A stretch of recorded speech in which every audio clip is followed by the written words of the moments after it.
All right, taking a look at a video this time dealing with the combined topic of how you add, subtract, multiply, and divide fractions and decimals. We do that work a lot. Just going back and be able to review this. This is intended to be a review lesson, not a lesson on each individual topic that you might have gone through in a different place. All right, so first thing we want to talk about is adding decimals. Adding decimals is really a pretty simple process. The big key here is that it turns out to be the situation where you just line up the decimals as you're doing your work. So in this case 3.87, and then adding to that 9.2. Any places that are missing you can fill in with a 0 if you want to. I like to do that, so I'll put that 0 in there.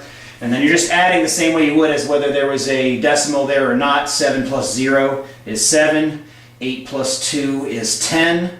Carry the 1 just like you would in any other place. 1 plus 3 plus 9 makes 13, so 3.87 plus 9.02 makes 13.07. Okay, so the whole point there, the big key there is that you want to line up the decimals. You need to get the situation where you have the decimal lining up with the decimal so that you can do what it is that you need to do in your addition. You get the right types of things lined up so that you can add them together correctly. All right, so let's turn our attention to subtraction.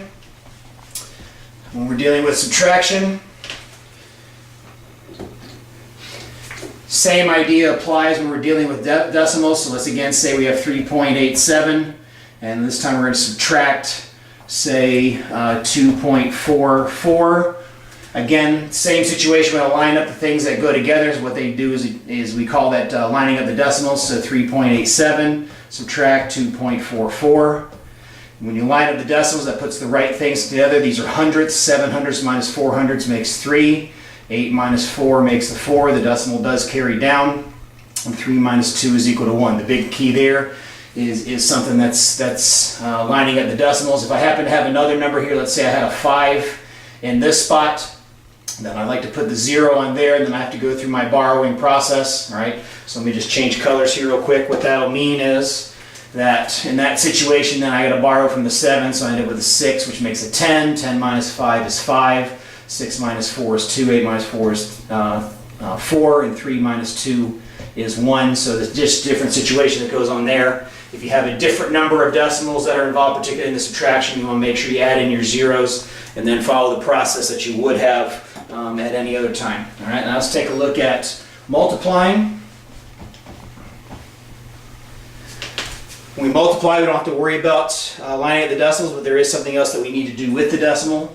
So say, for example, we have 7.5, and we're going to multiply that by 10.2. All right, I like to put my bigger number on top, so 10.2 goes there. 7.5, the procedures turn out to be the same as you go through and you do your work. All right, you ignore the decimals and you treat this as any other multiplication problem that you would have used before. All right, so when you multiply the 5, then I'll multiply in the 7, and then I'll deal with that. And once I come to the very end, I deal with the decimal.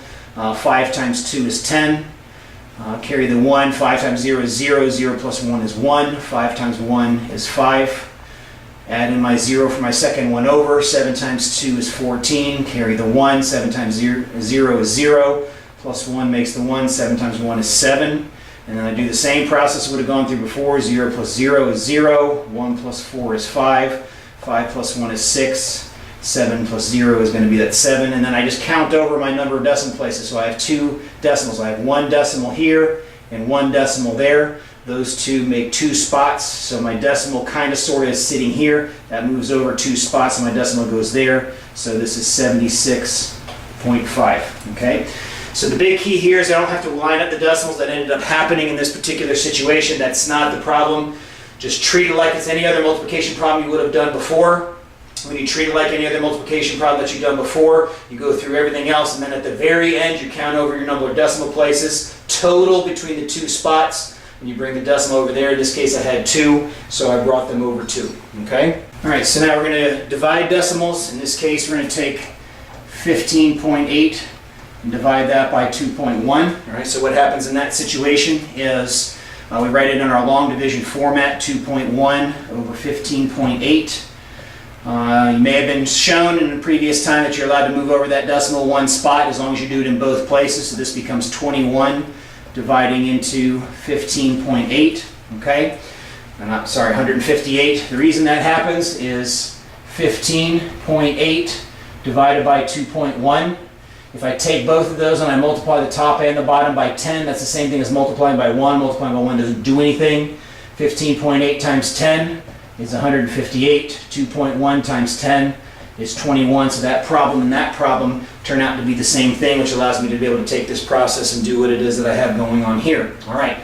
So next thing is 21 doesn't go into 15, so 21 might go to 158 7 times. So 7 times 1 is 7, 7 times 2 is 14. Subtract 8 minus 7 is 1, 5 minus 1 is 1, 11 is less than 21. So and then this situation is, what does your teacher want? Do they want it in fraction form? Do they want it in decimal form? In this case, I'm just going to write it in fraction form. But if they want it in decimal form, you can continue to do that as well. To do it in decimal form, you're just going to put in point and then put in some more zeros. Drop your 0 down and continue doing the same process that you would have been done before until it finishes. Okay, I'm going to leave it like that at this point and move into fractions. All right. So fractions. I'm going to talk about adding them. Adding them requires me to have a common denominator. All right. The common denominator situation in being able to add two fractions. So let's say I want 2/3 plus, say, 1 3/4. All right. What do you do with mixed numbers? There's a couple of different things that you can go through and be able to deal with them. And then once I would need to actually be able to add the fractions, I have to be able to go through and find a common denominator. All right. One way to do this, there's more than one way, but one way to do this would be 1 3/4 plus 2/3 here. That's one format that you might see it done in. My common denominators, what's the least common multiple between 3 and 4? Least common multiple between 3 and 4 is 12. All right. So I'm going to multiply this by 3 over 3. That's that same thing I just showed you a second ago with the division with decimals. That same concept is involved here. This is 4 over 4. Multiplying by 4 over 4 is the same thing as multiplying by 1. Multiplying by 3 over 3 is the same thing as multiplying by 1. That doesn't change the value when you multiply by 1. So that becomes 1 9/12 plus 8/12. The 1 will come down. 9 plus 8 is 17. We don't add the denominators. This is pieces. I have 9 pieces out of 12 plus 8 pieces out of 12. That makes 17 pieces. When 12 makes up a whole one, 17/12. I can either put this into improper form or put it into mixed form. It depends on what your teacher wants that you're going to want to take a look at. In this case, I'm just going to reduce it 17/12. That gives me one whole set of 12/12. So this is going to become 2.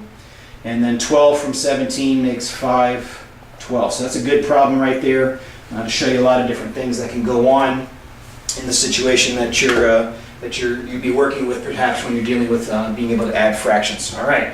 Now let's take a look at subtracting fractions. Same concept applies. I have to have a common denominator.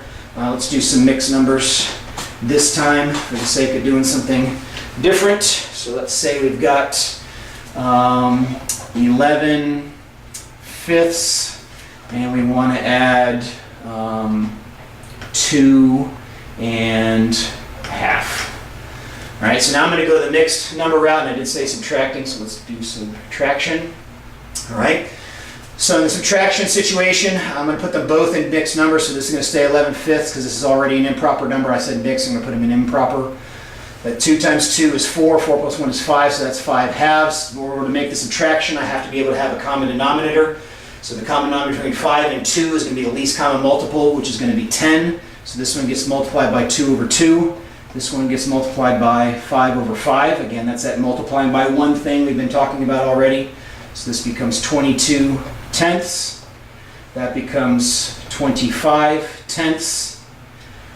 The tenths stay the same because that's the common piece that we're using to be able to make the subtraction. So that's going to be tenths is going to be my final answer.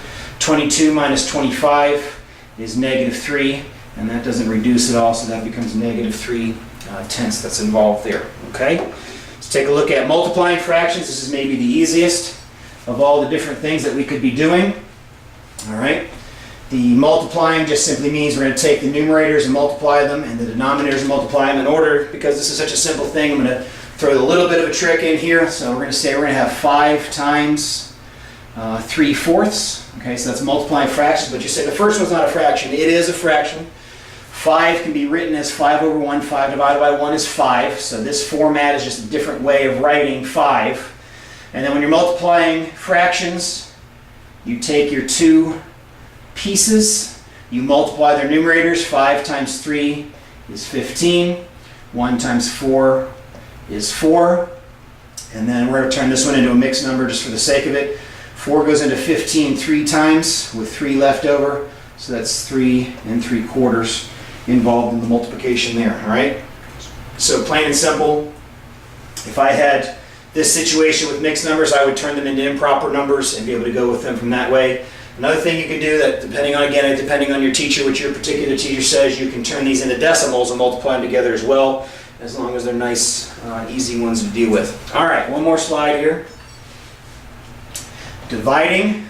This is the one when I was in elementary school, I could never remember which one needed to flip. I got to flip something here and change the division problem into multiplication. So let's say this time we've got 13/4 and we want to divide by say 2/3. First of all, that's an improper form. That's the way I like it the best. It can also be written kind of like this. Divided by, say it's a bigger divided by 2/3. And this is the way that I ended up finally being able to remember which one ends up being able to flip. I don't like in this format, I know this turns into that. That's something that you should know to be able to do and turn into. Is I need to get rid of this bottom. And in order to get rid of this bottom, I got to put it in a different form. So what happens here is this one, or the bottom piece of this fraction, that's a fraction, this gets taken up to the top and it turns over in that situation. Now there's a kind of a long explanation on why it turns over. And that's not a topic for this particular video, but it is that bottom one that turns over. So I have 13/4 turns into times 3/2. There's nothing pretty about this. You just multiply the same way we just did on the last slide. 13 times 3 is 39. 4 times 2 is 8. And putting that in mixed form, 8 goes into 39 4 times. That's 32. 32 and 39 makes 7. Just missed getting to a whole number for my final answer there, okay? So a big key here is that you always change what comes after the division sign. If you can remember, if it helps you remember, this can be rewritten in this format, and then the bottom is the piece that I need to be able to move, and this is the bottom one in that format, so that's the one that ends up changing